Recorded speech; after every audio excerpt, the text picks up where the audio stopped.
in the stories we tell. I had just transmigrated into the body of the second madam of the Qin family when my husband, Adrian Qin, demanded to take a concubine and even forced me to pay for it. I smiled and agreed, but the moment I turned around, I thoroughly checked the Qin family's account books.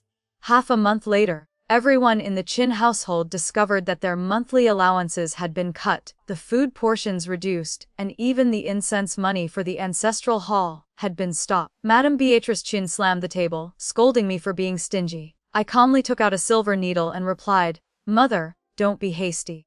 It's mainly because the Qin family feeds too many idlers. Perhaps we should make a few of them disappear first." Madame Beatrice scolded me. "Lana, you've only been married for a month, and your husband already wants to take a concubine. What kind of wife are you?" On the second day after I transmigrated to become the second madam, Adrian had proposed taking a concubine. Madame Beatrice pretended to scold Adrian, then immediately turned around to lecture me. Sister-in-law Lily bowed her head, covering her mouth to hide a smile, while younger sister Gigi Qin's eyes lit up with excitement. Although I looked bewildered on the outside, my survival instinct made me immediately pretend to be submissive. "Mother, you are right," I said softly. "It is your daughter-in-law who is shallow and ignorant. I didn't expect my husband to be so lecherous." Adrian turned his face away in annoyance. "For a wife to take a concubine on behalf of her husband is simply her duty," Jade said, looking arrogant. "You are just a merchant's daughter. Being able to marry into our family is already a blessing from your ancestors." She continued, "Brother wants to take a concubine. Do you dare to disagree?" I maintained my submissive appearance and said, "Since my husband is determined, I naturally support him. It's just the betrothal gifts, the banquet, and her monthly allowance. Will that come from the household funds, or will mother supplement it? I need to know so I can make arrangements." The main hall suddenly fell silent. Madame Beatrice's hand, swirling her teacup, froze in mid-air. Adrian looked like his tail had been stepped on, shouting angrily, "Lana Wang, your Wang family borrowed the Qin family's power. That's how I passed 2 levels of examinations to become a scholar, and that's how your brother William Wang successfully secured the lucrative position of sub-prefect, and even climbed high to connect with the Luo family by marriage. Isn't all of this thanks to the Qin family's influence? Now I ask you to spend a little silver to take a concubine, and you drag your feet and push back." Looking at his self-righteous, demanding face, I finally understood. The original host's brother was about to marry a noble daughter. The Wang family was rising with the tide and would soon become new nobility among the scholar clans. 3 generations later, the Wang family could be just like the Qin family, squeezing into the ranks of scholarly lineage. They were panicked. That was why they were so anxious to use the most humiliating method at this critical moment. To nail the original host to a pillar of shame once again. Living off the Qin family's grace, using the original host's dowry to raise his beloved, breaking her dignity, and snapping her spine. So that everyone would remember that no matter how rich the Wang family became, they were ultimately just lowly merchants, kneeling to beg for their pity. A wave of humiliation and resentment belonging to the original host surged in my chest. I was originally a doctor of traditional Chinese medicine in the modern era. Due to an accident, I transmigrated to this era and became the second madam of the Qin family. Because of my merchant background, even though I brought a lavish dowry into the house and used it to support this entire family, the looks of contempt and sarcastic remarks still followed me like a shadow. My husband, acting high and mighty, openly despised me, or rather the body's original owner. My mother-in-law was harsh. My sister-in-law stood by watching the joke. Gigi was shrewish. As soon as my father-in-law and brother-in-law left to take up their posts, Adrian revealed his true form. He wanted to bring Iris Zhang, the one he had an affair with before our marriage, into the house. It was truly miserable beyond description. Fate plays tricks, I couldn't refuse. Who asked the original host to be born a merchant? Moreover, my brother William's official career still needed the Qin family's support, and I hadn't yet figured out the rules of this era. Madame Beatrice's voice rang out again. "Lana, as a wife, taking a concubine for your husband is your duty. Under the laws of this dynasty, if a mother-in-law kills a daughter-in-law, it is exile. If a daughter-in-law kills a mother-in-law, it is death by 1,000 cuts." I lowered my eyes, clenching my fists to suppress the urge to maim this old hag. Before I knew the full background of this family, caution was better. Looking at their clothes, the Qin family didn't seem to have much surplus money. Perhaps I could start from the economic aspect. When I looked up again, my face was full of compliance. Mother and husband are very right. I will pay this money from my dowry. I will definitely let Miss Iris enter the door with her head held high. Adrian was stunned. Then the corners of his mouth couldn't help but turn up. Madame Beatrice looked at me deeply, her tone arrogant.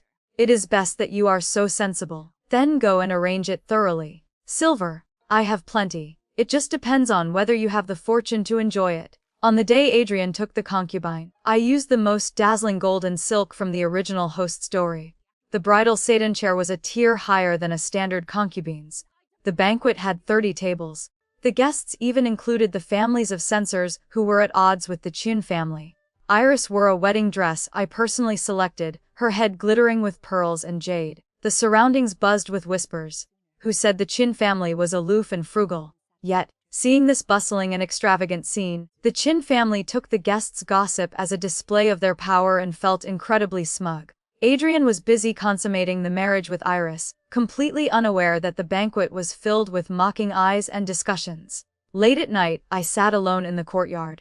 My confident maid lowered her voice and reported, "I have done as you instructed." The news that the Qin family forced the daughter-in-law to pay for the master to take a concubine has been spread.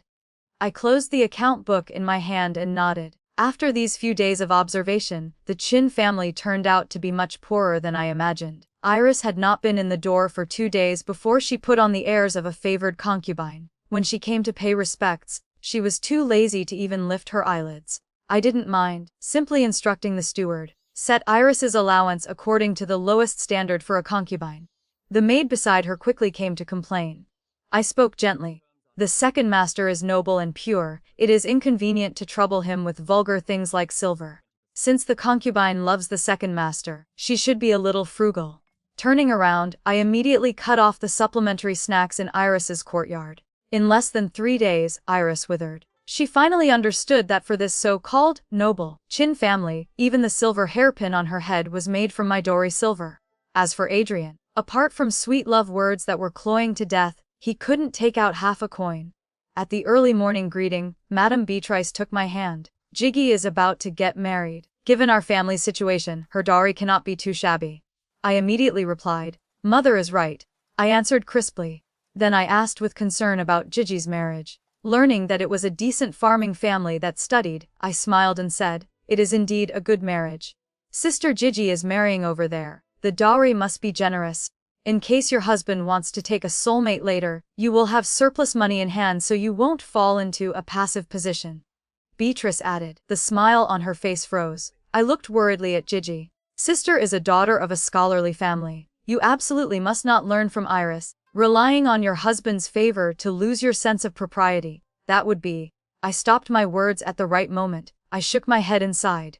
Jiggy immediately exploded. Sister-in-law Lana, stop using one thing to mock another. Second brother taking a concubine, isn't it because you are useless? I lowered my eyes and obediently admitted my mistake. Sister teaches me rightly. It is I who am useless. I only hope that in the future, sister, you will never fall into a situation like mine. Leaving the main courtyard, I called all the stewards together. My voice was gentle but allowed no doubt. The family has added people, and expenses are tight. From today onwards, the monthly allowances of all masters and servants will be reduced by 20%. The standard for food and drink will also be lowered by 1 level. Cutting expenses is the way to manage the household. As soon as the news spread, wailing was heard everywhere. Sister-in-law Lily was the first to find me. Second brother took a concubine. On what basis do you deduct our monthly allowance? I spread my hands helplessly. Sister-in-law, the public fund only has so much income. Why don't you go discuss it with second brother and let concubine Iris be a bit more frugal? She choked with anger. Forget it. The whispers of the servants and the complaints of the various rooms eventually all reached Madame Beatrice's ears.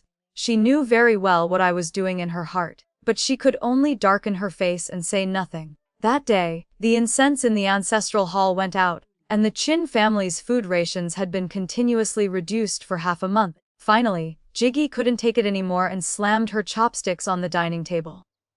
Is the Wang family so poor that we don't even have rice to eat?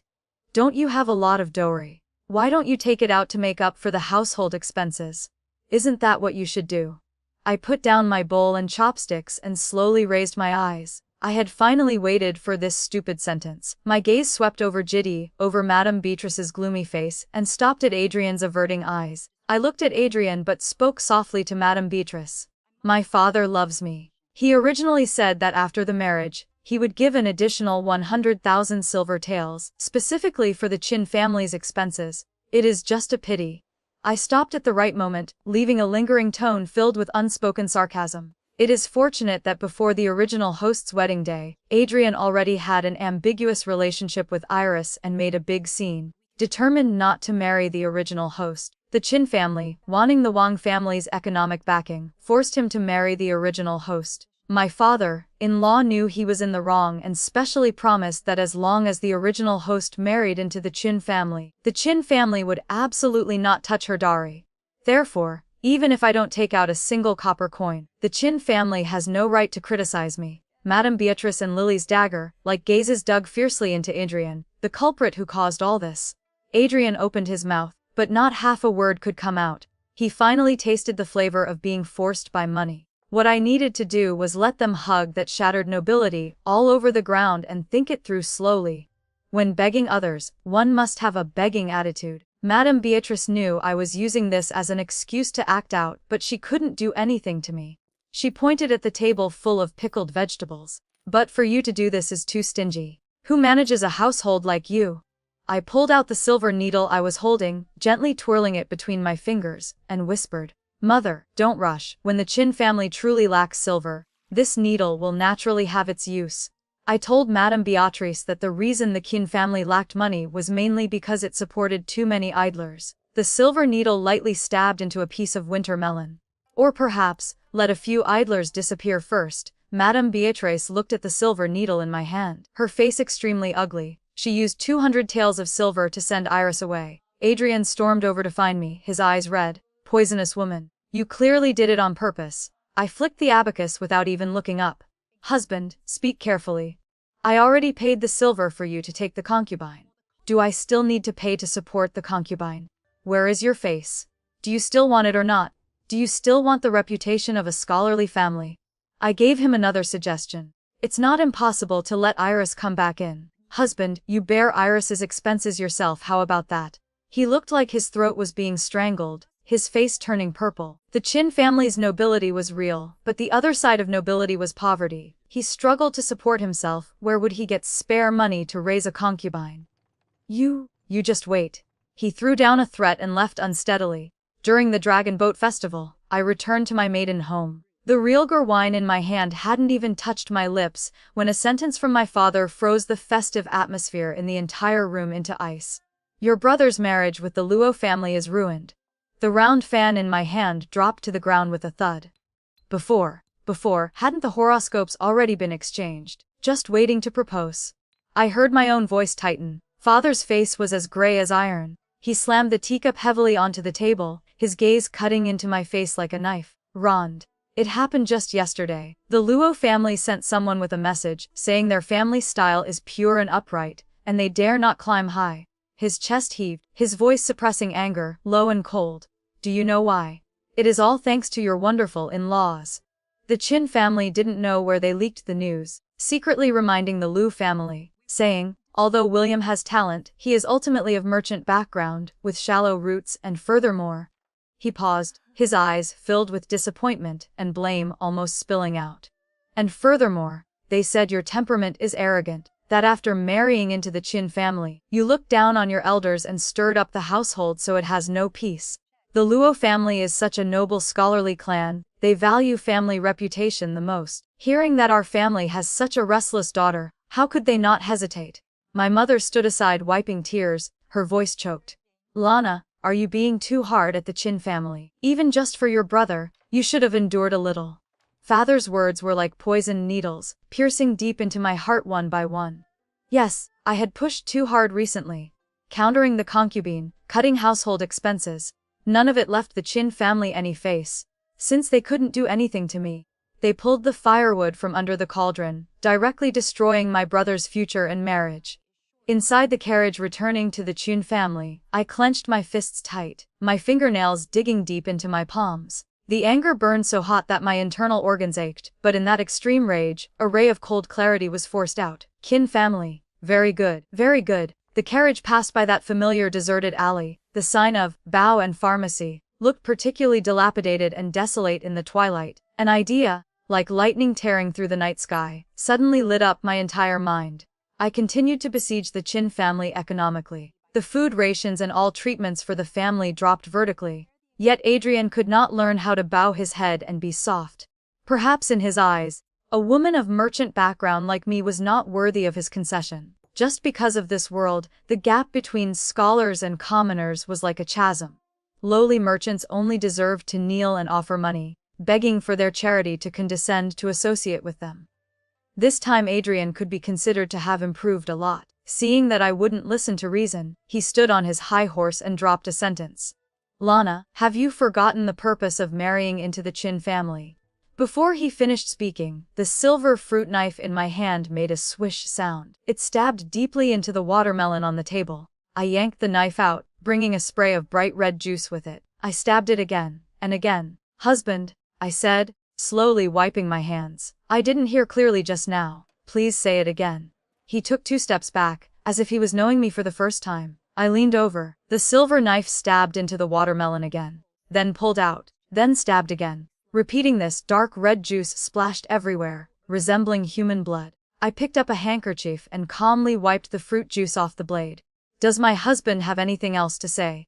He fled in panic. From then on, he never mentioned the word dowry again. Hemph. Bullying the weak and fearing the strong turns out to be indistinguishable by class. After Gigi set the date for her marriage with young Master Yang, I conveniently proposed adding to her dowry, ensuring she wouldn't lose face at her husband's family. Hearing this firm promise, Madame Beatrice was afraid of breaking the vase while hitting the rat, so she turned a blind eye to my various actions. In a remote corner of the West City, there was a small shop. It didn't hang a flag with the word medicine, but quietly hung a rustic wooden sign. Written on it were 4 words. Next to it was a line of small characters. Specializing in stone strangery.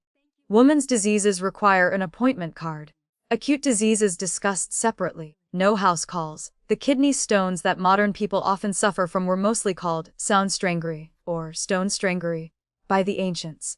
When the disease strikes, the waist and abdomen cramp as if twisted, and sweat pours down like rain. Ordinary doctors mostly use medicinal soups to relieve pain, hoping to excrete the stones from the body, but it is as hard as ascending to heaven. As for those secret diseases of women, bound by etiquette and propriety, many female kin are ashamed to speak up. Suffering from not meeting a good doctor, they just endure it until it becomes a serious illness. Female doctors are already rare in the world. Those who understand a little medicine are mostly raised within the clans or hide in the inner courtyards. Ordinary people find it hard to invite them. Although I come from a merchant background, I am now the 2nd madam of the Qin family, and my brother is an official of the 6th rank. This identity is like an invisible screen, enough to block many rumors and unnecessary prying eyes. Medicine was the foundation for me to settle down and establish my life in my previous life, and in this life, it is the sharpest and most secure knife in my hand. Sure enough, not unexpectedly, the reputation of Bao and Pharmacy quietly spread within a certain circle. Initially, it was mostly female kin of wealthy merchants who had nowhere else to seek medical help, sending servant girls to try their luck. After a few doses of medicine were taken, the white discharge symptoms that had lingered for years began to improve. Through word of mouth, even the female kin of low-ranking official families sent their confident maids to inquire. The number of days I sat for consultations was not many, but the rules established were extremely strict. Only 3 days every 10 days, limited to 5 people per day. The consultation fee was not cheap. The more it was like this, the more it exuded an air of mystery and nobility. One day, my confident maid lowered her voice to report, "I have found out. Madame Luo from Ju Ru Alley seems to be suffering from stone strangery and a secret disease. Even the old imperial physician who retired has been invited, but it seems there is still no improvement, and the Luo family has been secretly looking for a female doctor for a long time." I ordered the dowry steward to invite local acquaintances to help me spread the word that Bio and Pharmacy could cure stone strangery, was proficient in women's discharge diseases, and was good at acupuncture. A doctor treating a disease also urged to treat the situation. This marriage connection with the Luo family. the thread cut by the Qin family. I will use my method to reconnect it. It's just that this time, the person holding the needle and thread should be changed. A few days later, a female steward from the Luo family indeed came to the pharmacy to make an appointment. My Dari steward, whom I personally trained, was respectful yet tactful. She set the consultation date for 5 days later. During the process, the female steward kept increasing the price, forcing her to pretend to be in a difficult position and come to ask for my opinion. My voice was gentle, mixed with the compassion of a healer. The rules are set and cannot be broken, but treating illness is like fighting a fire. Never mind, tell them to bring the patient here quickly. My confident maid hurriedly reminded me, young mistress, you can't. If you go back late, you'll be punished again. I shook my head. At most, I'll kneel in the ancestral hall as punishment, but the pain of illness cannot wait. Nanny, please lead the person in. The nanny breathed a sigh of relief and praised, the doctor indeed has a benevolent heart, then hurriedly left. Not long after, a madam wearing a veiled hat, dressed elegantly without losing an air of nobility, was supported in by the nanny. Although her appearance was covered, her overall bearing and the faint smell of bitter medicine were enough for me to understand clearly. I led her into the inner room and dismissed all the servants. Madame Luo took off her hat, revealing a slightly pale face, haggard but still unable to hide her dignity. There were faint green shadows under her eyes. Her gaze stopped on my face, revealing a trace of surprise and suspicion that was hard to detect. It must be because my youth exceeded her expectations. May I ask for the doctor's honorable surname? Her voice was gentle, but carried the caution of someone who had been in a high position for a long time. I didn't expect the divine doctor of Bao and pharmacy to be so young. I dare not accept the title of divine doctor. I only understand a little of the healing arts. I invited her to sit down. A healer does not discuss age, only whether the diagnosis is correct. Madam, I introduced myself again. My husband's surname is Qin, my maiden name is Wang. Madam can just call me Lady Lana. After taking her pulse for a while, I meticulously asked about her symptoms, such as distending pain in the lower abdomen, frequent urination but dribbling and blocked flow, especially the tormenting restlessness at night. Initially, Madame Luo spoke reservedly, but gradually, led by my precise, professional questions that hit the mark, she lowered her voice to reveal more details. The exhaustion and helplessness from being tormented by the secret disease for years could finally no longer be hidden. I've been taking Imperial Physician Jiang's prescription for half a year. It seems effective, yet not. She sighed. I withdrew my hand and spoke slowly. Madame's illness is caused by stones blocking the lower part of the water channel, like a river bead blocked by rocks. Although the water wants to flow, it cannot get through. Ordinary stone, clearing medicines either lack sufficient strength or cannot reach the diseased area directly. I took paper and brush, weighing the prescription while explaining. When I applied the needles, Madame Luo's curiosity about me grew more and more. Very quickly, she asked about my background. I calmly stated my brother's name and age. Son of a local wealthy merchant, the only one in the entire province from a merchant background who passed the double examinations. This year he is 24 years old, currently holding the position of sub-prefect of the 6th rank in the provincial capital. Mentioning my brother William, her eyes showed a hint of surprise. Sub-prefect Wang, how many younger sisters does he have? My elder brother has only one legitimate sister, which is me, I replied gently. Madame Luo pondered, staring at me, and asked, I see you have your hair done up as a married woman, obviously married. Is it the Qin family in Bamboo Alley? I looked at her with slight surprise.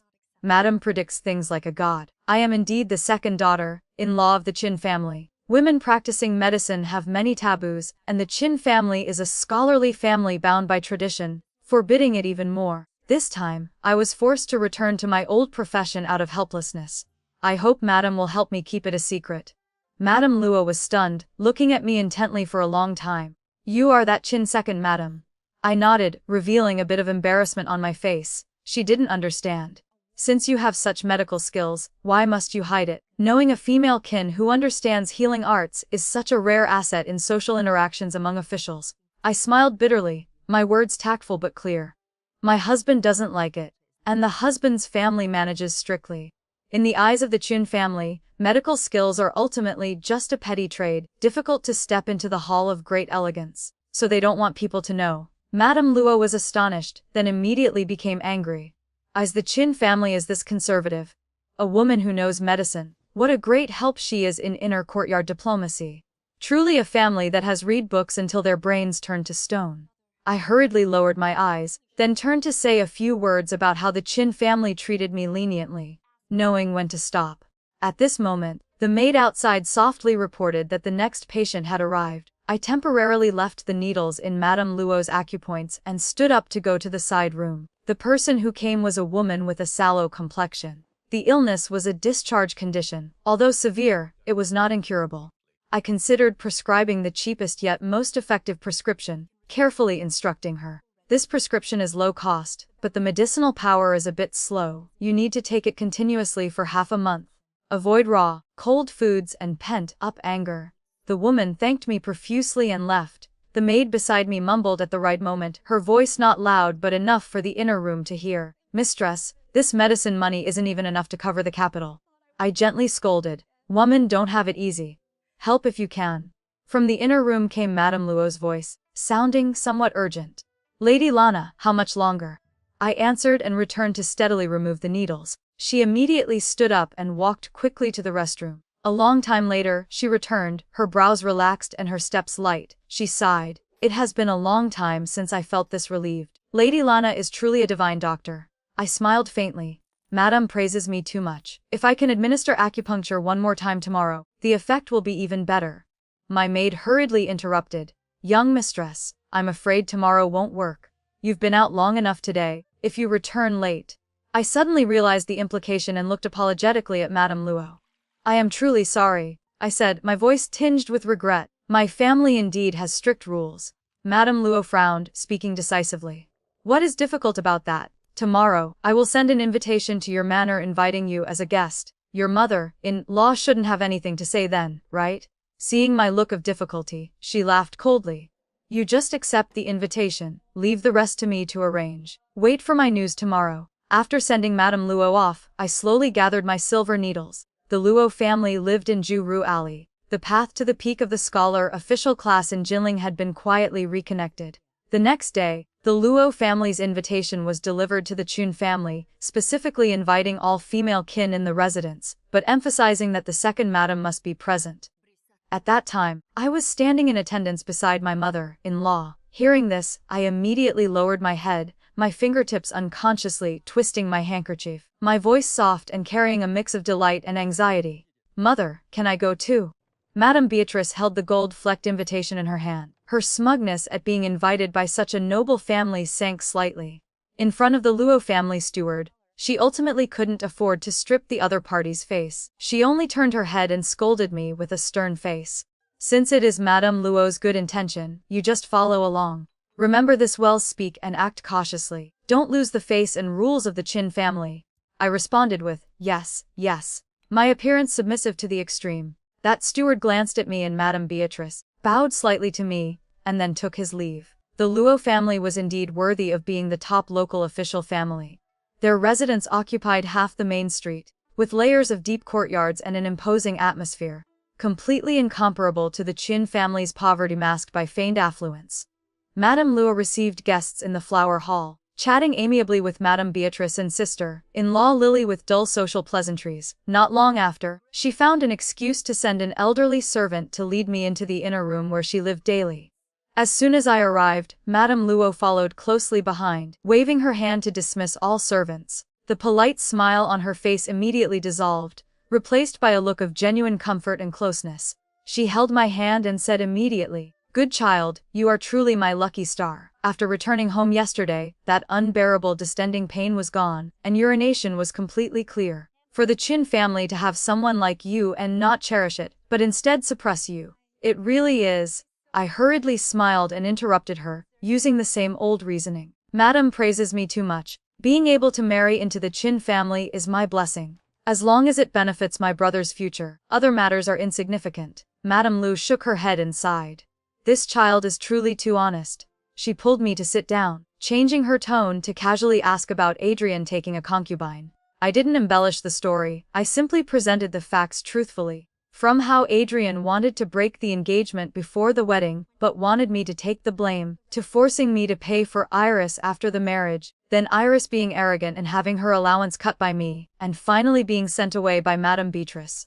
Adrian hates me even more because of this, I concluded softly. After hearing this, Madame Luo frowned tightly, spitting out a curse in anger. Confused bastard, which family has a rule that forces the new daughter-in-law to pay for the husband to take a concubine? And your mother-in-law, indulging her son to the point of not knowing the height of the heavens and the depth of the earth. You have suffered, child. I continued to smile and shake my head. No suffering. It is all for my brother's future. It is worth it for my brother. Madame Luo pondered, patting the back of my hand gently, her voice becoming even more pitying. Speaking of your brother, previously, I intended to marry the fourth girl in my family to him. The horoscopes were even exchanged, but that girl heard some nonsense rumor from somewhere, saying that the Wang family had a sister-in-law who was very restless in her husband's home. So, she refused with her life and hurriedly married someone else. She looked at me, her eyes filled with both apology and regret. Only now do I know how absurd those rumors were. If I had known earlier that you had such character and talent, I absolutely would not have done that. I showed just the right amount of stunned expression, mixed with a trace of hurt. So those rumors were about me. Madame Lu nodded and sighed. What a pity. I was originally very satisfied with your brother. Young, talented, and steady in his work. Her words stopped here delicately, then she raised her eyes to look straight at me. The fourth girl has no fortune, it is because her vision is shallow. Under my knees, I still have the fifth girl, who is a legitimate daughter.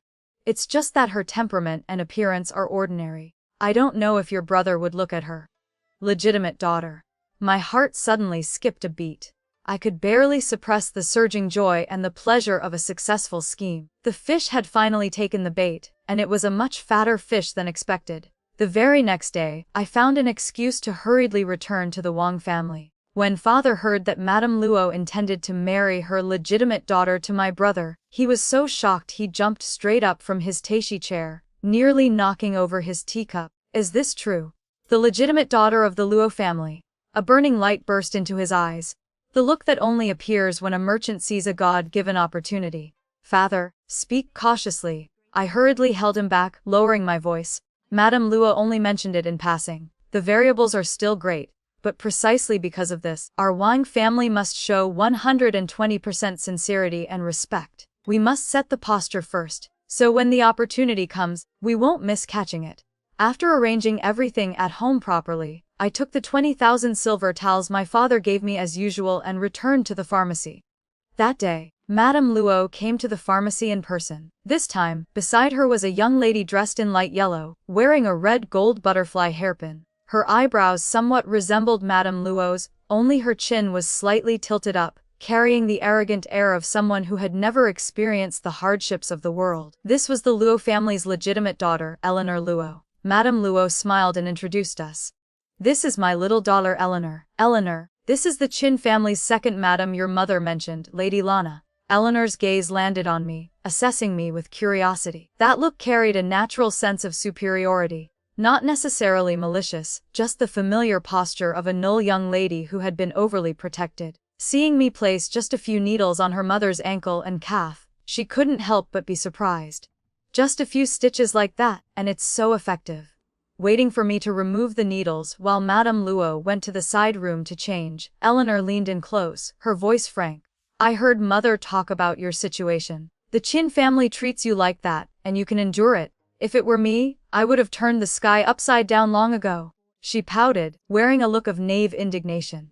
Cute. My heart moved slightly. This girl's temperament was indeed straightforward. I smiled gently and said, everyone has different circumstances, how can we compare? The fifth miss has a noble status, so naturally, you don't need to suffer such grievances. She looked at me, suddenly lowering her voice with a bit of naive defense for the weak.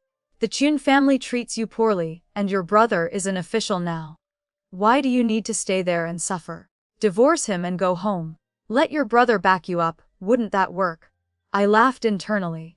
Ultimately she was still a proud flower who had never weathered storms, thinking of life so simply and bluntly, but on my face, I only revealed a bit of helplessness mixed with resilience, replying softly, thank you, miss, for your concern. When a woman marries, it involves the face and interests of two families. How can one say divorce just like that? Moreover, my brother's future is important. My little grievance is nothing.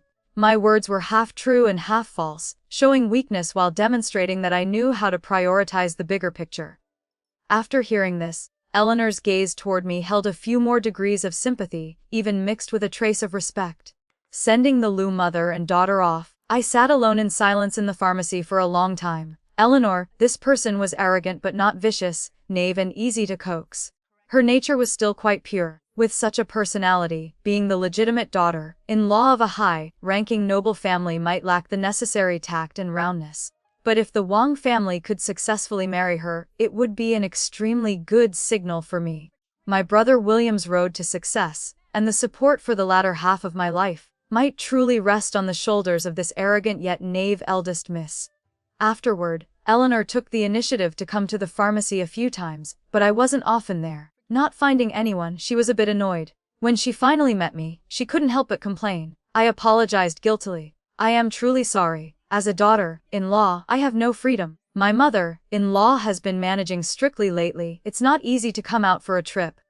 My voice contained just the right amount of fatigue and helplessness, hard to detect. Hearing this, Eleanor pouted. Being a daughter-in-law is so boring. This isn't allowed, that is forbidden. She propped up her chin, frowning slightly. It really is annoying. Recently, Mother keeps praising your whole family in front of me. Yesterday, Father finally relented, saying he would personally meet your brother. It's here. My heart suddenly jumped, my breath catching for a moment, but my face showed an expression of joyous disbelief. If the young miss truly condescends to marry into my Wang family, smoke would truly rise from my ancestors' graves. My brother doesn't know how many lifetimes of virtue he has cultivated to deserve this. My undisguised joy, almost terrified by the favor, obviously pleased her. Her cheeks blushed slightly. She scolded jokingly, "You are exaggerating too much." But her expression was much more relaxed. I seized the victory and pursued, sincerely analyzing for her. "Miss, perhaps I shouldn't be the one to say this, but if you truly marry my brother, I dare not guarantee other things, but at least a few things are visible." I counted on my fingers one by one. First, the Wang family has a simple population. Once you enter the door, you are the mistress of the house. Above, there is no mother-in-law to control you. Below, there are no sisters fighting for power. Second, you know my brother's character and ability perfectly well. He is absolutely not the type of person to be double-minded or favor a concubine over a wife. As for the third, I paused, looking at her with a warm smile. If you marry over, I will truly be your sister-in-law. I dare not speak of other matters, but in conditioning the body and treating women's ailments, I will definitely do my utmost to keep you comfortable and stable. Eleanor was made to laugh by me, the worry in her eyes dissipating by more than half. But then another layer of shy annoyance arose, her voice as small as a mosquito's buzz. "Those things are passable. It's just that your brother is the only son. He must value heirs greatly, and I fear pain the most. I heard that a woman giving birth is like walking through the gates of hell. Just thinking about it." So it was the fear of this. I understood clearly in my heart. I moved closer to her, my voice softening to the extreme, carrying the unique calmness of a healer that reassures people. "Miss, have you forgotten my profession?" I pointed to the needle bag beside me. "I have a set of self-created acupuncture techniques. Combined with medicinal soups, they can minimize pain during labor and help with a smooth delivery. In the future, when you truly have joy, from pregnancy to delivery, and then postpartum care, I can calculate everything carefully for you. I dare not say anything else, but to let you suffer 70 or 80% less than ordinary women and be a mother safely. I am still confident in that."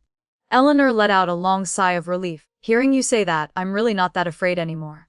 You must keep your word." "Of course." I nodded seriously. The hardest hurdle was passed. To deal with Madame Beatrice's dissatisfaction regarding my frequent outings, a set of pure gold phoenix hairpins successfully shut her mouth. Sure enough, not unexpectedly, Adrian failed the provincial exam again this time. In contrast, both the 4th and 5th masters of the Luo family passed. I sincerely sent 2 portions of Clear Mind and Spirit pills, specialized for scholars, along with the prescription itself. As for the kidney stones of the 2nd Master Luo, I also presented a classic stone, dissolving prescription summarized from clinical practice by dozens of old traditional Chinese medicine doctors from the modern era. Compared to the lively and joyous atmosphere at the Luo family, the Qin family was gloomy and depressed. Adrian, having failed the exam, was like a stunned chicken. Facing Madame Beatrice's comfort, he only showed visible decline. Madame Beatrice poured everything onto my head, believing I was unvirtuous, jealous, and failed to take good care of my husband, causing him to lose his enterprising spirit. My mind was filled with the marriage between the Luo and Wang families, so I was too lazy to argue. Facing Madame Beatrice's scolding, I didn't say a single word. She scolded even more vigorously. A merchant's daughter really cannot be put on the table. Instead of staying peacefully at home to serve your husband, so he can achieve official success soon, you run outside every day. Is earning money important, or is your husband's future important? I heard that Master Luo still disliked my brother's merchant background. After all, for the Luo family to marry a legitimate daughter, the Luo family of Juru Ali, a scholar clan for generations, they couldn't help but weigh it carefully. A top-tier scholar clan, marrying a legitimate daughter to a new talent from a humble merchant background, would inevitably invite countless looks and mockery from all sides. While I was lost in thought, I was suddenly hit. I heard the dull thud of skin tearing. Hot blood immediately obscured my vision. I clutched my head and collapsed limply. When I woke up again, it was near dusk. Adrian stood by the bed, his expression complex. 3 parts guilt, 3 parts guilty conscience. Mother just slipped her hand for a moment. Since you are fine, let's just let it pass. I didn't answer. I just asked the maid for the time. Knowing it was already 3/4 past the hour of the rooster, I understood there would be no more news today. Only then did I turn to Adrian, my forehead throbbing with pain. My voice was calm. Second master wants me to end this matter. Fine. Bring out your sincerity. He was stunned. Or perhaps, I slowly propped myself up. Under the gauze, the wound stung. I could also smash a cup on the second master's head and say it wasn't intentional, nobody died anyway, let's consider it done. How about that? Adrian's face turned red. Lana, you are unforgiving when you have the upper hand. I laughed softly, pulling at the wound, inhaling a sharp breath of pain. Has the second master ever talked reason with me? Was forcing me to pay for a concubine reasonable? Or was failing the exam and blaming me for bad luck reasonable? I raised my eyes, my gaze icy cold, without a hint of trying to please. If I truly win the second master's heart, can you give me a titled decree? Or can you help my brother rise to the clouds in one step? It's nothing more than one pit after another that can't be filled, and a perpetually cold face. His lips trembled, but he couldn't speak a word. Finally, he flicked his sleeves and left. I used recuperating from my injury as an excuse to close my doors and not go out. I completely ignored the household management, conveniently stopping the monthly allowances and all expenses. In less than 10 days, the Qin family was in chaos. Servants complained everywhere. The first house complained inside and out. Even the dishes in the kitchen became blander by the day. Over at the pharmacy, I had long instructed the shopkeeper to pass on a message. Lady Lana was accidentally injured by an elder in the family. Her forehead is cut and bleeding. She needs to rest and will temporarily not see patients. The words were not explicit, but the phrase, "injured by an elder," was enough to spark countless speculations and whispers among the inner courtyards seeking medicine. Although no one knew exactly which family's daughter-in-law Lady Lana was, a husband's family that was merciless enough to strike so cruelly truly made people criticize. The day Madame Luo brought her daughter to visit, the Qin family inside and out immediately erupted in commotion. The mother and daughter went straight to my courtyard. Good child, let me see. As soon as Madame Luo saw my bandaged forehead, her brows knitted tightly. She held my hand and sat on the edge of the bed, her voice full of genuine pity. How were you hurt like this? When the servant passed the message, I didn't dare believe it. I forced a smile, lowering my voice to sound weak. I troubled Madame to worry. It was my own carelessness that I bumped into something. Bumped into something to get a wound like this. Eleanor, straight-tempered, widened her eyes. It must be your mother-in-law making things difficult for you again. She turned to Madame Luo. Mother, you must stand up for Lady Lana. Madame Luo patted her daughter's hand gently, but her gaze remained on my face, carrying understanding and appreciation. The stone-clearing prescription you presented. I have shown it to Imperial Physician Kyun. The combination is exquisite, far exceeding the common prescriptions seen.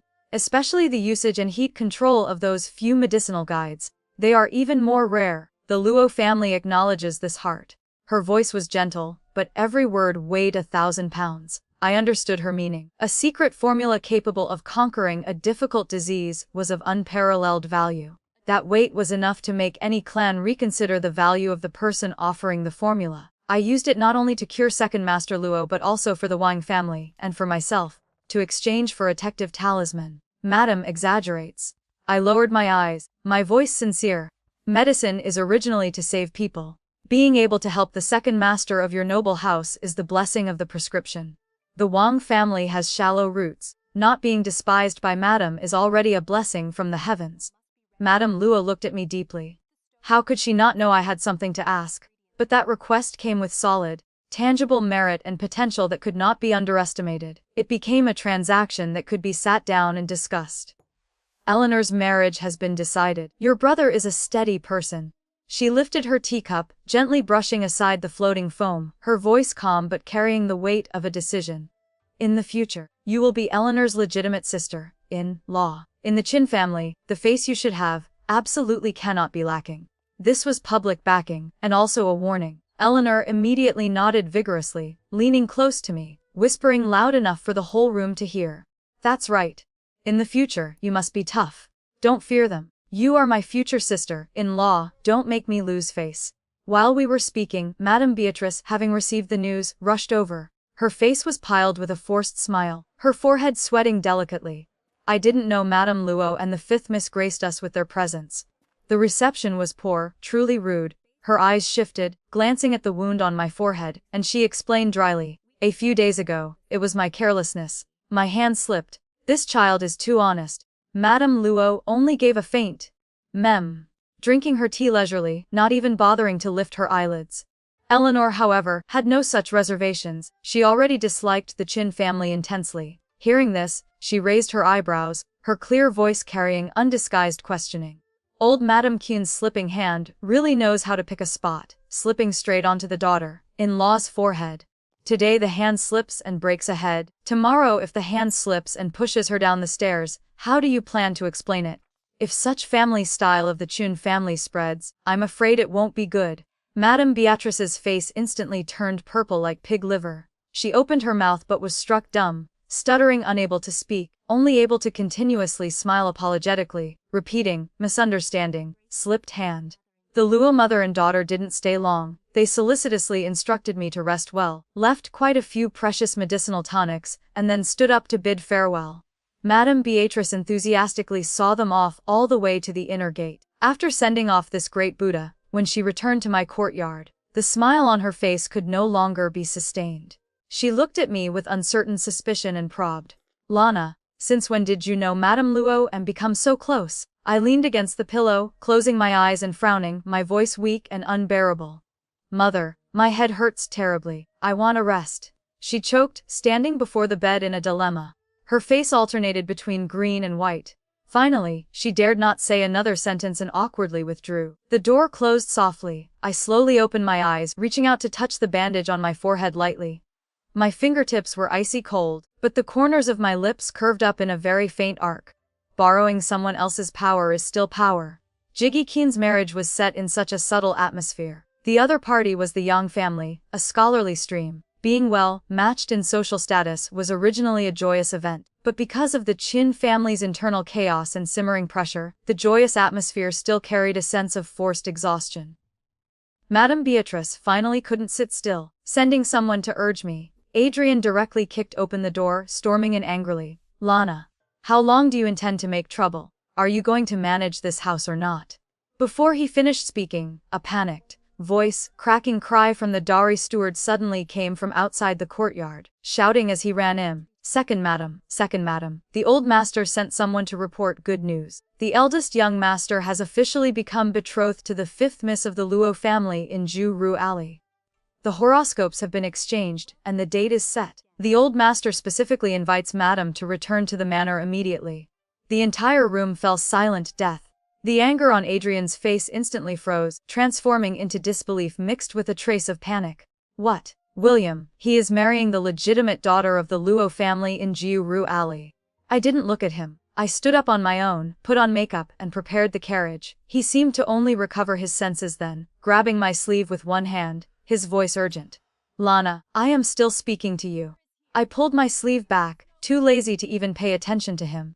The carriage headed toward the Wang family. The noise and excitement along the way didn't reach my ears. Not until I saw the red silk hung before the manor gates, heard the firecrackers thundering and the joyous laughter inside, did the mind that had been tense the whole way crashingly collapse in one corner. My father came out to welcome me, tears streaming down his face, stuffing that gold-flecked horoscope paper into my hand. My fingertips traced the ink strokes on it. Luo family's legitimate daughter, Eleanor. Every single word weighed 1,000 pounds. Outside the window, twilight fell. The Wang residence was brightly lit with torches, voices buzzing. The wound on my temple still throbbed with dull pain. I had climbed halfway up this mountain. Returning to the Qin family, I had an additional 50,000 silver taels in banknotes in my hand. Added to the original host's dowry in this dazzling and intoxicating Jinling city, I was long since a wealthy woman worthy of the name. Thinking back, the Luo family must have spoken clearly to father. For the Luo family to condescend to marry a legitimate daughter, the face of this sister-in-law of mine accounted for more than half the reason. And father was indeed a merchant. He understood that even blood relations ultimately could not compare to the allure of money. Therefore, he very generously gave me a sum of money so large it was shocking, considering it a fee for my hard work. Looking in the direction of the Qin family, I smiled coldly. Win-win cooperation, mutual benefit. To make others willing to pay, you must first show sincerity. This is a principle that even a merchant like my father understands. Yet those who have read books of sages for years pretend to be stupid, though their hearts are clear, just to avoid implicating themselves. Father bought a grand 3-courtyard residence near Juru Alley. The owner is Eleanor. The fourth miss, an illegitimate daughter of the Liu family, married into a powerful family. But the fifth miss, a legitimate daughter, married a minor official from a humble background. To cover up the negative impact of a legitimate daughter marrying down, the Luo family publicly announced that the fifth son-in-law came from a humble background, but had a biological sister proficient in medicine who cured the chronic illnesses that had plagued Madame Luo and Second Master Luo for years. Outsiders only thought the Luo family valued sentiment and righteousness, saying my brother benefited from his sister's blessing. And thanks to this marriage connection with the Luo family, the Wang family's strength increased significantly. My brother's wedding was also held at the new residence. Eleanor became the mistress of the house immediately upon entering. She didn't need to serve a mother-in-law. This was even more free than being at her maiden home. I went with Eleanor to view the new residence. Everyone in the Wang family followed her instructions, giving the Luo family full respect and face. Eleanor laughed smugly, holding my hand. Fourth sister married into the Li family in Hangzhou. Not only does she have to serve her mother-in-law, but she also has to serve her husband and sisters-in-law. She has to get up before dawn every day. That is the price of marrying into a wealthy family. On my face, I praised her for having foresight and thinking clearly. But in my heart, I thought the Luo fourth Mrs. choice might not be wrong. Different backgrounds, different circumstances, leading to different thoughts. Eleanor only thought about living comfortably after marriage. But in the fourth Mrs. heart, she carried the desire for her biological mother to age with dignity and for her brothers to have more support. She could only choose the path of marrying high, standing on tiptoes to eat that bowl of hard-earned rice.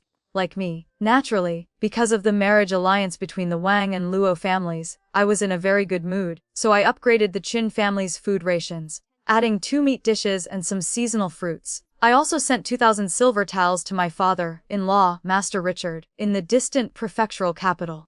The Qin family, from top to bottom, immediately felt like they were bathed in spring breeze and rain. They became much more sensible and understood human nature far better than before. Even Gigi, who always had her nose in the air, made an exception and called me second sister-in-law.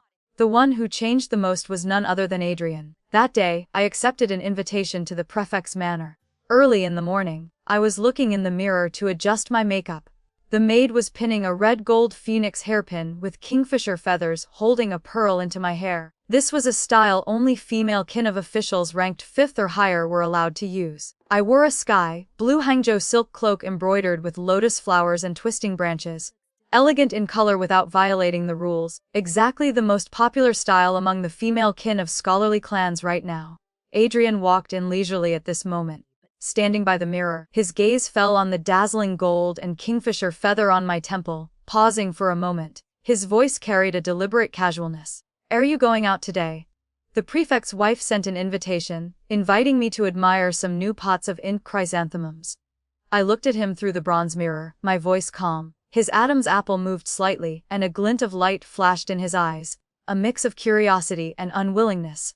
"Since when are you so familiar with the prefect's wife?"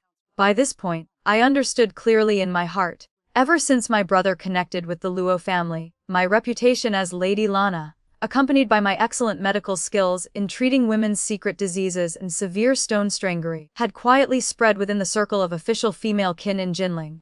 The invitations I received now were mostly addressed to biological sister of Sub-Prefect William, in-law of the Luo clan, second madam of the Chun family in Bamboo Alley. Now, with the status of being an in-law to the Luo family, combined with medical skills praised by word of mouth among scholarly female kin, I had become a guest of honor in official households. I was quite welcome in the entire scholarly circle. No one used the 4 words, merchant's daughter, to address me anymore. Eleanor, thanks to my medical skills, also walked as if lifted by the wind wherever she went in the circle of young scholarly wives in Jinling. Top-tier scholar clans value favors and worldly wisdom greatly. Every time I acted, I received generous remuneration and sincere gratitude. Eleanor, as the intermediary, simultaneously received thanks and abundant return gifts from all sides. Not just once, she asked me with regret in her voice. "You have such exquisite medical skills, why didn't you reveal them earlier?" I just smiled blandly. 5 years ago, when I first came to this era, I also thought about using medicine to make a name for myself, but later I discovered it was fundamentally impossible. A noble woman practicing medicine is considered elegant and noble, but an ordinary woman using the identity of a female doctor to move within the inner courtyards of scholar clans is merely a hired role, a level lower than others. She would receive some relatively generous rewards and exchange them for a neutral title, neither praise nor blame. Lady Lana. So I extinguished the thought of seeking fame. But now, wearing the identities of William's sister, the Luo family's in-law, and the Qin family's second madam, moving within the scholar circles, I received nothing but respect and enthusiasm. Even though I used strict rules as an excuse to decline most invitations, it didn't hinder me from becoming a topic of conversation at the madam's banquets. A face that had both practical value and was enough to be a topic of conversation. The Qin family, from top to bottom, were the most pragmatic people. Unable to stop my rise, they immediately changed their faces. Adrian, seeing I didn't speak, actually stepped forward half a step, lowering his voice. "Since it is the prefect's manor, let me escort you there." "Perhaps. I won't trouble the second master." I cut him off, standing up to adjust the fat jade pendant weighing down my skirt at my waist. My voice was distant and bland. "It is just female kin enjoying flowers together. It's not far. If the second master follows, it would be inconvenient instead." After speaking, I didn't look at him again. Resting my hand on the maid's arm, I walked out of the courtyard.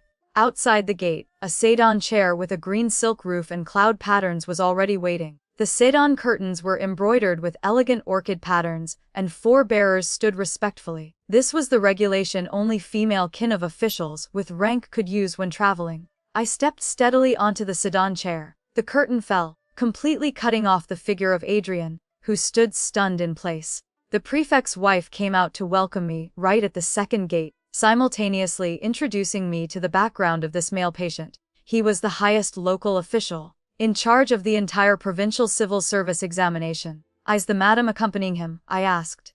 "Yes. Of course. We all know the rules of kin second madam." In this era, the constraints on a married noblewoman doctor were not too many, but she would still be criticized by a segment of so-called moralists, claiming that showing her face in public was shameless. Therefore, I set a rule: whenever treating a patient of the opposite sex, he must bring his wife.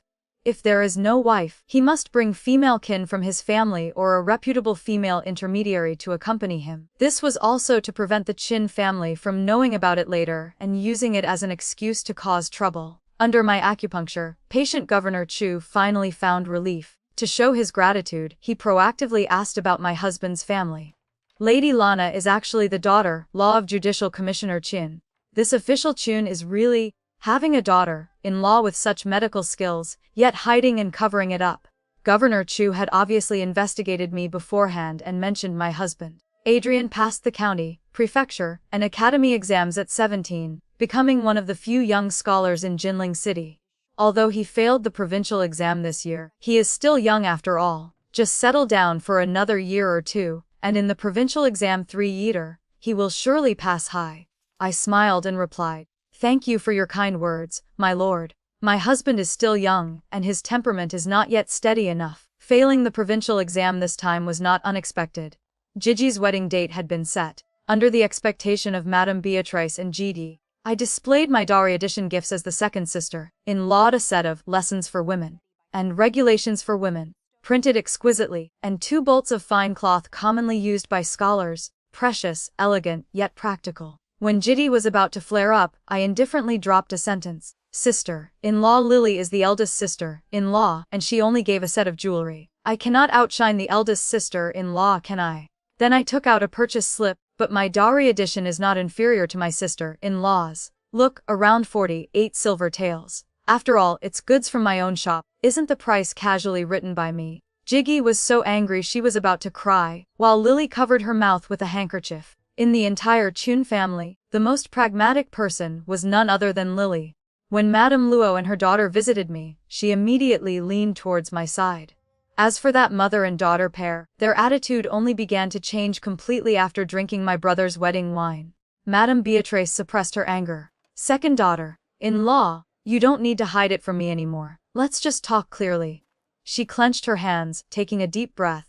"Gigi's dowry, relying only on our family to prepare it, is indeed a bit hasty. I'm afraid we still have to trouble you." Seeing I only drank tea and didn't speak, she took another deep breath and said, "Your father-in-law sent a letter. There is a vacancy with real power in the prefectural Yamen, rank 5. He intends to recommend your brother. Whether it succeeds or fails depends on his own fortune." The Chin family finally had someone sensible who knew that if they had a request, they had to show a corresponding attitude. 3 days later, a reply letter from Suzhou arrived. The letter was handwritten by my brother, using paper with the prefectural Yemen's watermark, the ink strokes steady. In the letter, he first reported safety, saying Eleanor had arranged the inner courtyard orderly and neatly. Immediately after, the brush strokes changed direction. He mentioned that there was indeed a lucrative vacancy in the prefectural Yemen. Although he was tempted, his father-in-law, Master Luo, thought the intertwining forces were struggling, and the resistance was not small. If he acted hastily, it might be hard to get his wish. At the end of the letter, a line of characters in darker ink, obviously written after long consideration. If the in-law old master could help from the side, this matter would have 70 or 80% certainty. If it succeeds, brother will definitely engrave your kindness in his heart. Along with the letter came several baskets of Suzhou hairy crabs, Torreya nuts, and other local products, plus an exquisite red lacquer box. Inside was a set of gold filigree jewelry in the latest fashionable style, and 2 bolts of tribute satin with faint hidden patterns. These were things currently very popular among official female kin in the provincial capital. The steward lowered his voice to report. The eldest young madam specifically instructed that these 2 bolts of cloth and this set of head ornaments are for the young Miss Jigi, saying that the young miss has many social engagements in Jinling and absolutely cannot lose face. I held the letter near the candle flame, reading it carefully 3 times, weighing every single word in my heart. The next day I told the steward to open the storeroom and take out newly minted small silver melons, petite and cute, placed in a brocade box lined with red silk. I also selected 20 bolts of high-quality Hangzhou silk and shoe brocade with bright colors and thick material. Additionally, I chose a set of a dressing table, a clothes rack, and a basin stand made of yellow rosewood, the style currently in vogue, the lacquer shining brightly. A large group carried them straight to Madame Beatrice's main courtyard, saying it was a dowry edition for Gigi. Madame Beatrice, who was worrying about the thinness of Gigi's dowry, saw the scene and her eyes lit up, the wrinkles on her face smiled into a chrysanthemum flower. She affectionately pulled my hand. "Jigi is treated so generously by you. It is truly a blessing cultivated over several lifetimes. For our Chin family to marry you is truly an honor for the whole family." Waiting for her to finish these social pleasantries, I slowly spoke up. "Mother praises me too much, it is just a small token of my heart. Speaking of which, 2 days ago, my brother sent a letter mentioning a coincidence. While in office, he had the fate to befriend an official named Chu in the prefectural Yemen, who seems to be the very person in charge of the provincial examination. Madame Beatrice looked up abruptly, her gaze stuck to my face like a magnet. The intimacy floating on the surface just now instantly vanished. In the depths of her eyes, a wild joy mixed with impatience erupted. She hurriedly sat up straight, leaning completely towards me.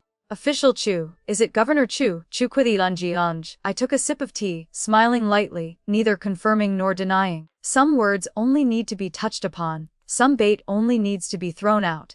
When the fish smells the scent, it will naturally not be able to resist taking the hook. Outside the window, the daylight was beautiful, shining on those bolts of brocade, glittering with light. Madame Beatrice stared at that fine light, then looked at my calm profile. Even her breathing became lighter. Look, in the face of interest, there is no such thing as true nobility or strength of character. There are only those waiting for a price and those who are impatient. At Grandfather Luo's 70th birthday banquet, the entire Kyun family attended. In Eleanor's elegant pavilion, my sister-in-law, who had rushed back from Suzhou, dismissed all outsiders and pulled my hand, blaming me affectionately. The connection with Governor Chu was won by you using your medical skills. If used for Adrian's upcoming provincial exam, he would have 70 or 80% more certainty. But you let us pick up such a big favor for no reason. Why go in such circles? I poured her a cup of tea, my voice gentle. Sister-in-law, if Adrian passes, the credit belongs to the Qin family, that the Qin family taught their son well. At most, they will praise me with a sentence for knowing how to be a virtuous wife. But if this favor is given to brother... I raised my eyes, smiling softly. Then it is the assistant sister-in-law painstakingly planned for her husband. The more solid brother's future, the lighter sister-in-law's burden. Isn't that so? And I can also take this credit to exchange for some practical benefits from the Chun family. Isn't killing 3 birds with 1 stone more practical than that weightless sentence, virtuous wife? Eleanor was stunned, then laughed, her fingertip lightly touching my forehead. You, calculating even onto your sister-in-law's head. Madame Luo, who was silently listening beside us, slowly spoke up at this moment. Lana is right. Since the husband's family cannot be relied upon, naturally, one must grasp what can be grasped in one's hands. In this world, vanity is the most useless thing. Hearing this, Eleanor retracted her teasing look and held my hand tight, her voice decisive. Rest assured, if the Qin family really doesn't know their place, at worst, divorce and come home. Suzhou or Jinling, as long as brother and sister-in-law are there will forever be a courtyard and a share of dignity for you. My heart warmed. I leaned on her shoulder, my voice softening. Then I will follow sister-in-law closely, following sister-in-law to muddle through. I certainly won't starve. Eleanor was made to laugh by me, patting my back gently. Your tongue is truly sweet. From outside the window, the lively sound of silk and bamboo music from the front hall vaguely drifted in. A transaction is a transaction, a backing is a backing. If the Qin family wants to borrow my wind to fly high, they must take out enough sincerity to exchange. My retreat route was no longer the identity of Qin second madam, bestowed by their charity. The good news that my brother obtained the real vacancy of the main 5th rank arrived. In the Wang family ancestral hall, green smoke curled. Father, his face rosy, walked out of the ancestral hall and immediately stuffed 2 thin deeds into my hand. His movements were neat and decisive, carrying the practicality characteristic of a merchant. 2 silk shops in the West Market. Good location, the shopkeepers are old hands, and the profit is decent. Take it, consider it money for rouge and powder. I accepted it. My fingertips caressed the official seal and the clear address on the paper. I did not refuse. This father might not be elegant enough, but he understood better than anyone that besides blood ties, the strongest bond is real gold, silver, and tangible benefits. In less than half a day, this news blew into the inner courtyard of the Chun family. That is the most bustling shop in the West Market. Gigi's voice was both shrill and small, mixing shocked disbelief with obvious soreness. Passing by on normal days, I only see customers bustling in and out. It turns out they are all second sister-in-law's maiden family properties. Father-in-law is truly generous to the younger sister-in-law. Lily's voice also became complex, her eyes darting around my face. Madame Beatrice said nothing, only holding her teacup, but her gaze became hot. I slowly put the deeds into the chest, locked it with a click, and then looked up at the room full of faces with different expressions. My voice was calm, without ripples. Father said, this is what I deserve. Among brothers and sisters in the family, credit and hard work must be calculated clearly. I paused, my gaze sweeping over Madame Beatrice's flickering eyes, stopping on Adrian's face, which suddenly tensed, mixed with a look of discomfort. Although father is a merchant, he often teaches us, in this world, husband and wife, father and son, brothers and sisters, even confidants and allies, if they want to last long, they cannot depart from the words mutual benefit. Talking only about empty sentiments is the most unreliable thing. I lifted the heavy red sandalwood box, my fingertips tapping lightly. He always says equivalent exchange is the way to live together for a long time. The main hall was silent as a grave, with only my clear voice echoing. Madame Beatrice's lips pressed tight into a line. Adrian's face turned alternately green and red. Lily seemed to have realized something. The 2 fabric shops my father gifted me clearly reflected the calculations hidden deep in their hearts that were hard to put into words. That night, when I was preparing to sleep, Adrian rarely found an excuse to enter my room. He handed me a silver hairpin of average quality, his tone forced. You have worked hard recently. Take this? I reached out to receive it, casually placing it in the most obscure corner of the dressing table. If the second master has nothing else, please leave. I want to rest. My tone was indifferent. I was too lazy to even look at what expression would appear on his face. He stood there for a moment, and finally had to leave awkwardly. See. Where the wind blows, the grass bends. Gigi's dowry list was finally presented to the desk of Master Richard, who had just returned from the prefectural Yemen. He flipped through line by line, his frown deepening the further he read. When he saw the large expenses at the end, with small notes on the side reading, added by second house Lana, his face darkened until it looked like it'd drip water. He closed the book and remained silent for a long time before opening his mouth. Lana, this family has made you suffer. Pausing a moment, he said again, your brother is also very good, a formidable younger generation. His voice contained complexity, praise and a trace of wariness. Immediately after, he suddenly turned to Adrian, who was standing beside him with his head bowed. Murderous light erupted in his eyes. He grabbed a paperweight and threw it violently. You unfilial beast. How long has your wife been in the door, and you dared to make a fuss about taking a concubine? Did you read all your books into a dog's belly? The paperweight grazed the corner of Adrian's forehead and flew off. He startled and trembled, bowing his head even lower. And you too. His anger shifted to Madame Beatrice, standing pale, faced on the side. The son doesn't understand things, do you also not understand? Letting him act recklessly, and even forcing the daughter-in-law to cough up dowry money for him to take a concubine. The Qin family's 100-year reputation is about to be ruined by you lot of confused fools. Madame Beatrice's lips trembled, wanting to defend herself, but she was suppressed by Master Richard's thunderous rage, daring not make a sound. She only secretly cast a hateful glance at me. According to the rules of a virtuous wife, right now I should step forward, soften my voice to mediate, take all the blame on myself, and give my parents-in-law and husband a step down to preserve the face of this situation. But at this moment, I had not half an intention to open my mouth to make peace. In the main hall, the sound of reprimand became particularly ear-piercing and awkward because of my silence. Master Richard scolded sternly for a few more sentences. Seeing I didn't move at all, that anger was like hitting cotton. He stopped awkwardly, his gaze falling back on me. His voice forcedly turned in another direction, trying to pile on a few degrees of warmth. Lana, you are a good person, knowing the big picture and understanding reason.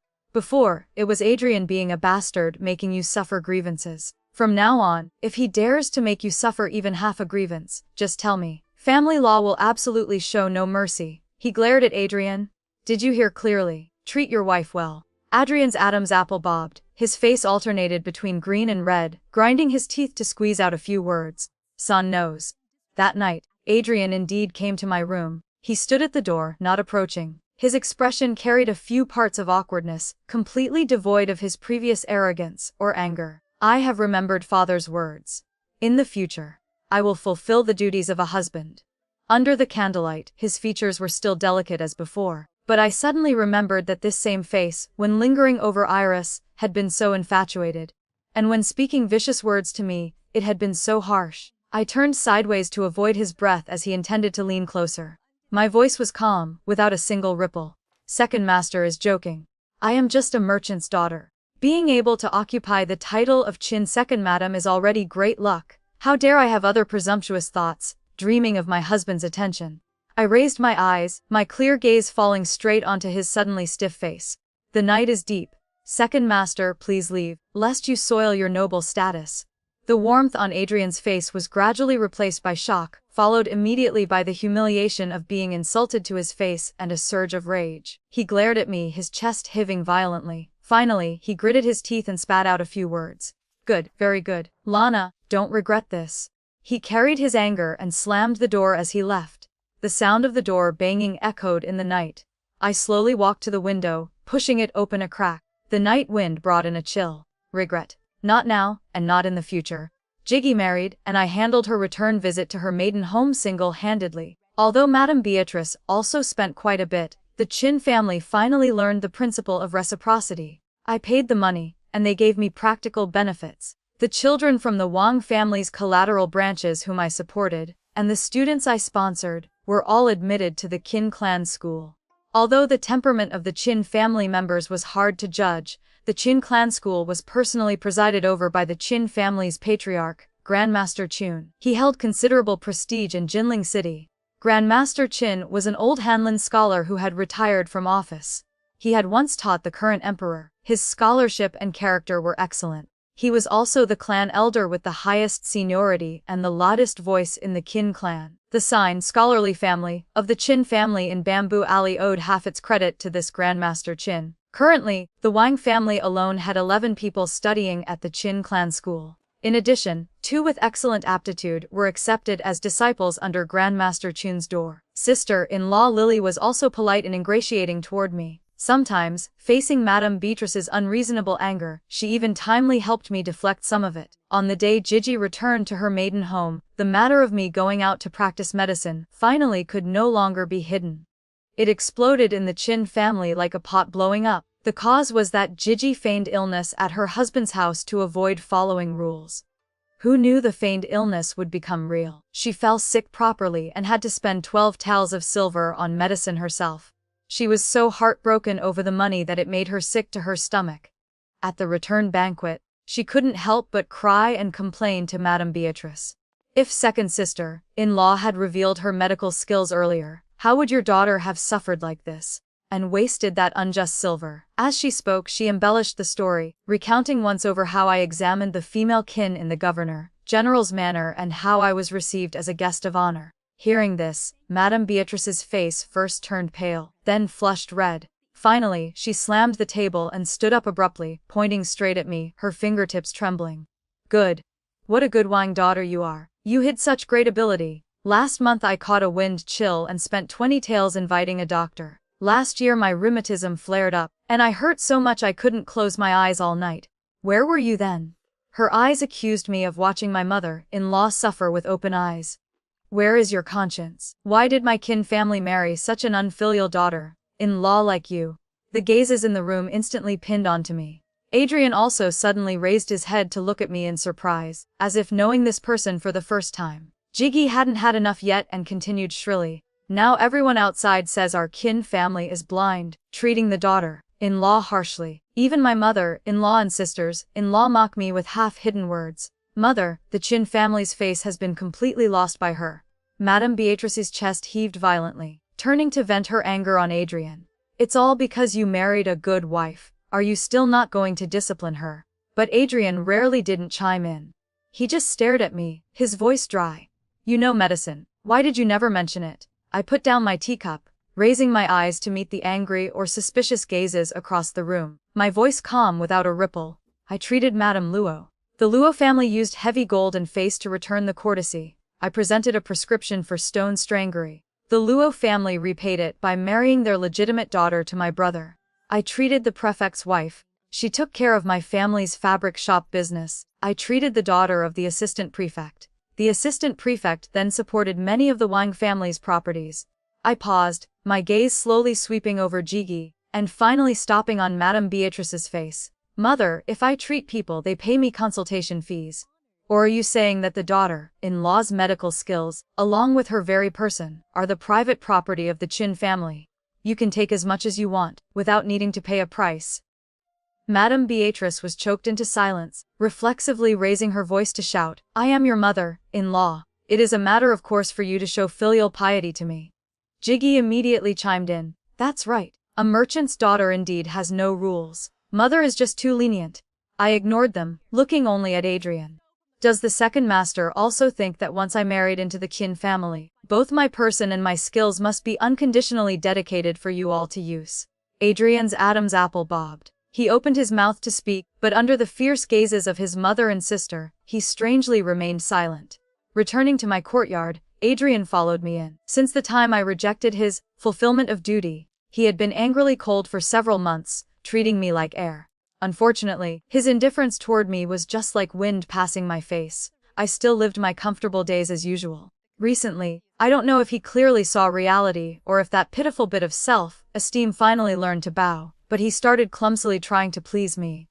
Stuffing me with sour poems, giving cheap gifts, or coincidentally meeting me in the corridor to strike up a conversation. I remained cold throughout, neither hot nor cold. At this moment, he stood at the courtyard gate looking at me, hesitating to speak. His face showed a mix of unwillingness, forbearance, and a trace of anxiety hard to detect. Just now in the front hall, he rarely didn't join everyone in blaming me, and even vaguely intended to protect me. Is there something? I stopped walking. My tone was indifferent. He fell silent for a long time. In the night, the lines of his face looked somewhat blurred, his voice hoarse and low. Lana, do you really intend to treat me as a stranger for your whole life? I turned to face him. The dim light of the lantern in the courtyard illuminated the complex emotions in his eyes. A stranger, I repeated softly, suddenly laughing. When did the relationship between us ever exceed that of strangers? The night wind swept through the courtyard, bringing the chill of late autumn. He stood frozen in place, his face a blank sheet, as if that sentence had drained all his strength. There are deep pits separating us that cannot be filled by just a few soft words or some calculated flattery later. Not to mention, I long since had no need for him to fill them. After Madame Beatrice confirmed from outside that my medical skills were indeed well reputed, her commands for me became even more grand and justified. Today I had to go to the Yemen to deliver tonic to my father-in-law. Tomorrow I had to send medicine for Chill to my brother-in-law in Hangzhou. It was as if what I opened wasn't a pharmacy but the Qin family's private dispensary, free to use. I didn't refuse. Master Richard Chun indeed took care of my brother quite a bit in official circles. When brother-in-law Chun Shuo sent gifts home from his post, he never left out my share. Reciprocity and necessary social etiquette. I did them all. Gradually, the posture Madame Beatrice had lost for over a year was displayed again. She demanded food and clothing expenses by extending her hand, and even complained it wasn't enough. Which family has a decent daughter-in-law like you, not staying at home all day? Do you still have elders in your eyes? She must have heard that Gigi was serving her in-laws day and night, working hard. While feeling sorry for her daughter, she determined to make it up on me. Since the day you entered the door I, as a mother-in-law, haven't taught you the rules properly. Now that I'm free, it's just right. So during the day, she forced me to kneel before the Buddhist shrine to copy scriptures, and at night, I had to go to her room to spread a mat on the floor to serve her. I quietly pulled out the needle bag I carried with me, taking out a silver needle 3 inches long. Turning it between my fingertips, my gaze couldn't help but fall on Madame Beatrice, who was lying on the bed with eyes half closed, waiting for me to step forward and serve. Perhaps the coldness in my eyes was too obvious, or maybe the needle tip reflected a blinding light. She suddenly opened her eyes wide. Seeing the object in my hand, a flash of panic crossed her murky eyes. She hurriedly said, No need for acupuncture. Just massage my shoulders. I approached the bed step by step holding the needle. The shadow gradually descended. Her breathing became rapid, her body shrinking back, her voice changing pitch. Never mind. You manage the household and practice medicine, it's hard work. Let a maid come massage. I stopped by the bed, curling my lips into a smile, gentle to the extreme. Since mother is understanding, the daughter-in-law should be even more dedicated. How about I go brew a calming soup for mother?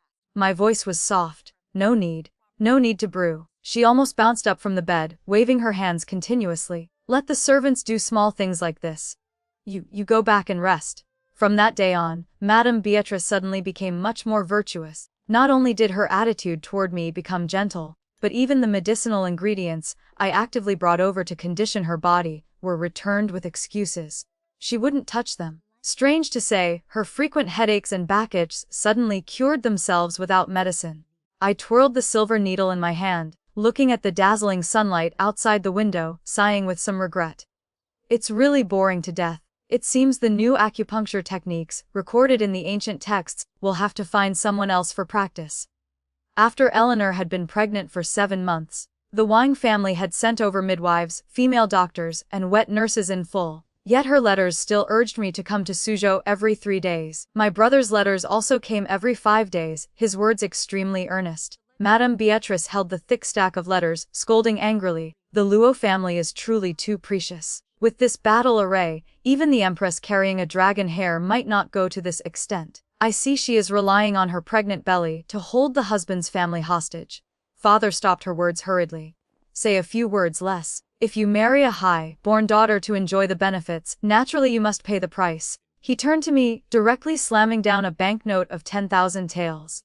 Lana, pack up and go to Suzhou. Take good care of your sister-in-law. When she gives birth safely, father will reward you heavily. Mother was anxious. What about the Qin family? The Qin family? Father chuckled. If they are not satisfied, smash them with silver. Smash until they are satisfied. Seeing mother glare, he added another sentence. Doesn't Suzhou have those world-renowned scholars? Tell William to introduce Adrian to one. Consider it giving them some sweetness.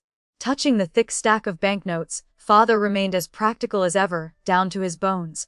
Returning to the Chun family, I told Madame Beatrice directly, sister-in-law is about to give birth. I must go to Suzhou to look after her for a while. I will temporarily hand over household management to eldest sister-in-law Lily. Madame Beatrice frowned. I've said. I continued. During the time I leave the manor, my dowry fabric shop will extract 50 taels every month to pay into the public fund for eldest sister-in-law's use. The eyes of Lily, standing beside us, instantly lit up. The Qin family's expenses originally relied on a few hundred acres of land and sacrificial fields in the countryside, which was enough. Now adding 50 taels of surplus silver, this was clearly pure profit. She immediately smiled and said, rest assured, sister-in-law, I've got things covered at home. Madame Beatrice still had a dark face. I led a clever and pretty little maid to her. This girl understands a little massage and pharmacology. If mother feels uncomfortable daily, let her serve you. Madame Beatrice glanced at the girl twice and her face finally softened. She reluctantly nodded. Finally, it was Adrian's turn. He looked at me, his expression tense. What about me?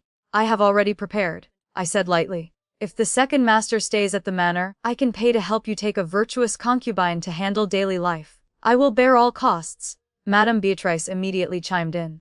That is more like it. You should have been this virtuous long ago. Adrian's face immediately became ugly, gritting his teeth to no need. Then I will go to Suzhou with you. I threw out the second plan. Father is at the prefectural Yamen and can arrange food and lodging for you. Brother can also lead you to meet Governor Chu. If you get a few pointers from him, it will be very useful for your provincial exam next year. Adrian's eyes suddenly lit up. The unwillingness and awkwardness were immediately suppressed by future benefits. He replied instantly. Okay, it's decided then. On the way back to my room, holding the 10,000 tael banknote in my sleeve, the corners of my lips curved slightly. The 20,000 taels of settlement fee my father budgeted. I hadn't touched a cent. It all fell completely into my pocket. Look, the so-called dilemma of a pure stream family. Every single matter actually has a price tag. The carriage to Suzhou drove near the Zhang residence. Sure enough, Iris, with disheveled hair, rushed out. She grabbed the carriage shaft with one hand, her voice desolate. Adrian, you heartless man. You said you would treat me well for a lifetime.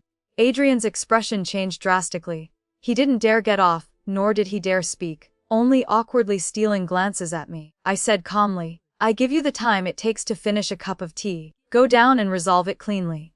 Saying so, I lowered the curtain, completely isolating the commotion outside. Outside the carriage, the sounds of tugging, crying, and scolding continuously reached my ears. Iris cried and recounted how Adrian had been cold to her for half a year, how she was pointed at by people, and that if Adrian didn't take responsibility, she only had the road to death left. In the beginning, you provoked me first, promising to marry me as a main wife. You deceived me time and again. Initially, Adrian defended himself in a low voice, then seemed to get annoyed, his voice becoming hard. It was you who didn't keep your virtue. You clearly knew I had a marriage contract, yeah. The Qin family gave you 200 taels compensation. Consider it done. 200 taels to send me away. dreaming. Seeing the matter becoming uglier, I pushed open the door and got off the carriage. The two immediately fell silent. Iris's face was covered in tears. Adrian's face was red to his ears. Miss Iris. My voice was not loud, but it suppressed all the noise. I give you two paths. 1. Enter the Qin Manor as a lowly concubine. As long as you keep my rules, you get 1 tael of silver a month. 2. Take 200 taels of silver and sign a severance agreement. From now on, both sides owe each other nothing. I signaled my maid to take out the hourglass, using half a cup of tea as the limit, and started timing.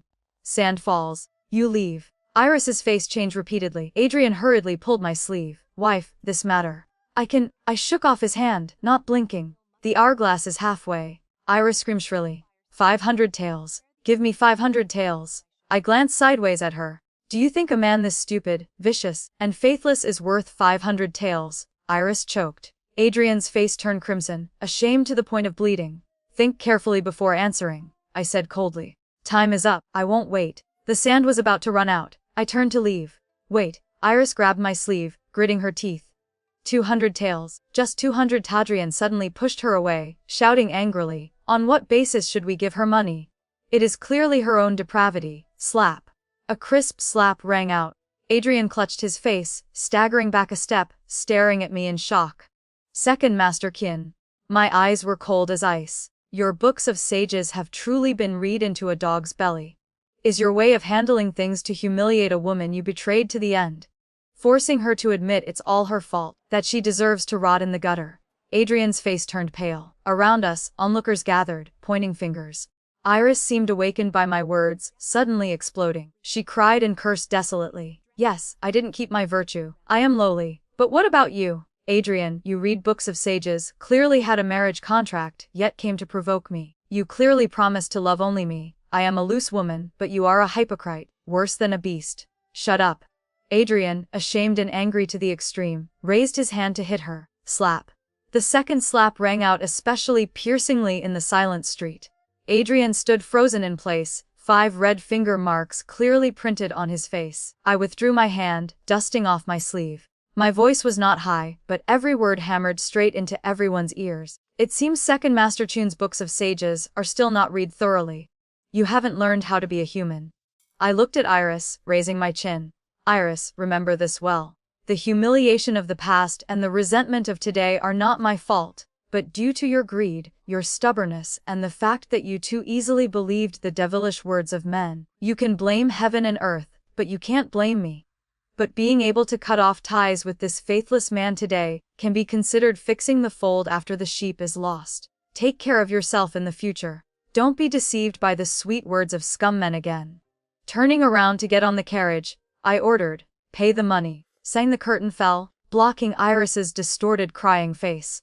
After a psychological struggle, Adrian thick-facedly prepared to climb onto the carriage. I said calmly, my carriage is full of the smell of copper coins. I fear it will soil the second master's nobility. Find another carriage for the second master.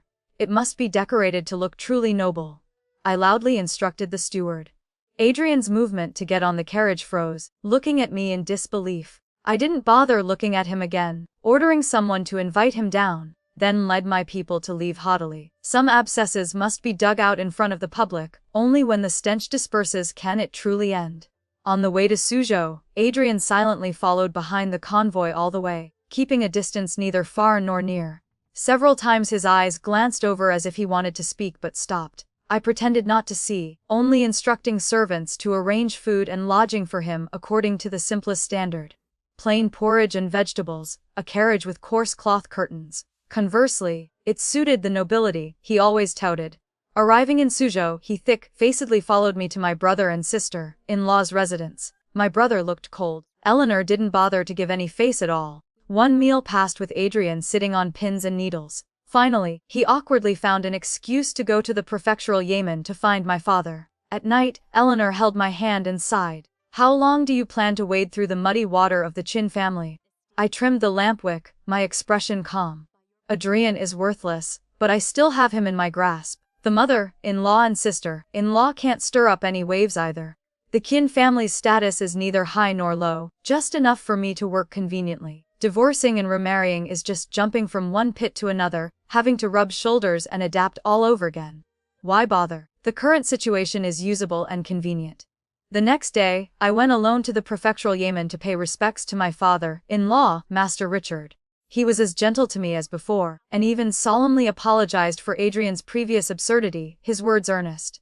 It is the Qin family that wronged you. I only hope you will give that karmic obstacle one more chance to turn back, for the sake of affection. I lowered my brow, obediently playing the role of a virtuous, understanding wife flawlessly.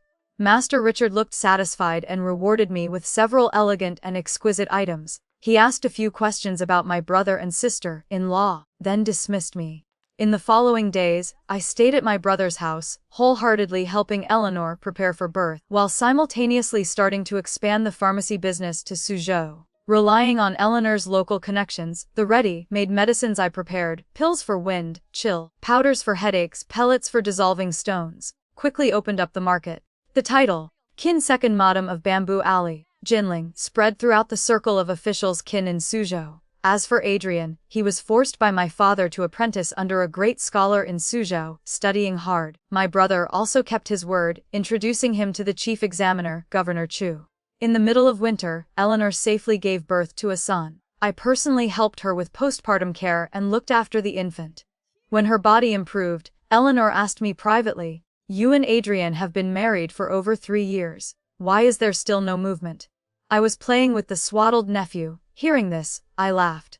"We don't sleep together, where would the movement come from?" Eleanor was stunned. I said calmly, "In the beginning I found him dirty. Later I saw that giving birth is painful and unnecessary. Now I'm used to it and find it peaceful and free." Eleanor and my brother had deep affection and righteousness. Hearing this, she couldn't bear it, trying hard to persuade me to divorce and find a good man. I shook my head. Diagnosing family members for 2 years, I've seen a lot. The hardships behind the glamorous exterior. Even with loving couples, it's hard to avoid mother-in-law control, concubine troubles, and illegitimate children fighting for inheritance. Comparatively speaking, the Qin family's headaches are simpler. Madame Beatrice has been suppressed by me. Adrian doesn't dare to act recklessly. As for children, I smiled, my tone indifferent. If he has no children by 30, according to the rules, taking a concubine will suffice. Whoever is born, if they are good, keep them, if not, leave them be. There are always more ways than difficulties. The Qin family members, from top to bottom, are selfish and cold people. Fortunately, the Qin family doesn't lack smart people. Even Adrian, who thinks himself so noble above others, has begun to bow and submit to me under the drive of interest.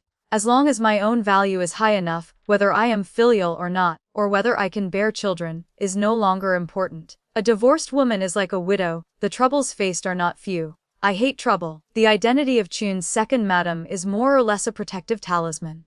Eleanor looked at me for a long time, finally turning into a sigh. Waiting until Eleanor finished her confinement month, I arranged to return to Jinling. Adrian and Master Richard tried to keep me several times.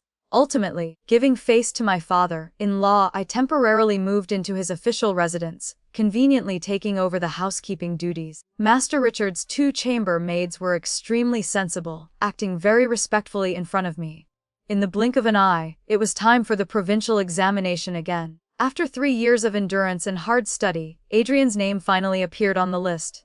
The good news was sent back. Master Richard laughed heartily. Adrian himself seemed to completely lift his head in pride. His steps carried momentum. After the celebration banquet dispersed, carrying the lingering smell of alcohol, he came to my room. From his chest, he took out a gold begonia hairpin inlaid with kingfisher feathers and red gems, carefully holding it up to me. In his eyes, there was some long-awaited expectation, almost clumsy. "I chose this hairpin personally. Do you like it?" Under the candlelight, the gold hairpin glinted with flowing light. The trace of tenderness deliberately painted, along with the ingratiating look after his success, was clearly visible in his eyes. I looked at him, my fingertips brushing over the cold body of the hairpin. A prodigal son returns. A leopard cannot change its spots. I slowly raised my eyes to meet his expectant gaze, the corners of my lips curving into a faint smile. "Second master has a heart. It is just that. I already have someone in my heart. I'm afraid I must decline the second master's kind intentions." Years ago, when the original host married into the Qin family, Adrian had coldly dealt the original host a painful blow just like this, using the excuse that already had someone in his heart. To refuse consummating the marriage, followed by all kinds of humiliation and neglect. Now, I was merely taking the words he once said and the things he once did, and returning them to him intact. Lana's journey reminds us that self-worth is never granted by others, it is built through independence and strategic wisdom. In a world bound by hollow traditions, she flourished by mastering the art of reciprocity and economic autonomy. She transformed her lowly background into an impregnable fortress, proving that professional skill and financial strength are a woman's ultimate shields. True dignity does not lie in a husband's favor or a noble title, but in the courage to demand equivalent exchange. When you command your own value, you cease to be a pawn in others' games and become the master of your own destiny. The story ends here for now. If it touched your heart or left you thinking, I'd love to hear your thoughts in the comments. Please like, subscribe, and share Raccoon Tale to help more stories come to life. See you in the next tale.